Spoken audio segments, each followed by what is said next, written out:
మిత్రులారా, వరంగల్ జిల్లా ఈ ప్రాంతానికి ఒక గొప్ప చరిత్ర ఉన్నది, ఒక చైతన్యం ఉన్నది, పోరాట స్ఫూర్తి ఉన్నది. రాణి రుద్రమ నుంచి మొదలు పెడితే సమ్మక్క సారలమ్మ వరకు, అదేవిధంగా రుద్రదేవుడి నుంచి మొదలు పెడితే రామప్ప దేవాలయం, 1000 స్తంభాల గుడి ఈ ప్రాంతంలో అభివృద్ధికి, ఈ ప్రాంతంలో పోరాట పటిమకు ప్రతీకలు. అదేవిధంగా స్వతంత్రం వచ్చిన తర్వాత కూడా ఇక్కడున్న వాళ్ళను చూడండి.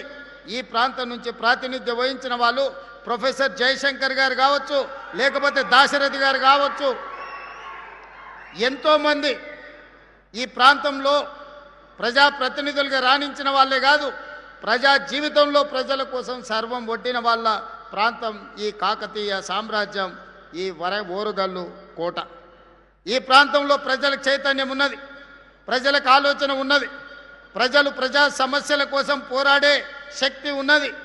ఎప్పుడైతే ప్రజల చేత ఎన్నుకోబడ్డ ప్రజాప్రతినిధులు మేం ప్రభువులము, మేము మనుషుల కంటే అతీతులం, మేము దేవుళ్ళమని భావిస్తారో, దేవుళ్ళుగా భావించి ప్రజల మీద ఆధిపత్యం చెలాయించాలి, ఈ ప్రజల్ని అణిచివేయాల అనుకున్న ప్రతి సందర్భంలో ఈ వరంగల్ గడ్డ మీద చైతన్యంతో వాళ్ళను గోతి తీసి బొందబెట్టి ఒక చైతన్యాన్ని చూపించిన ప్రాంతం ఈ వరంగల్ ప్రాంతం.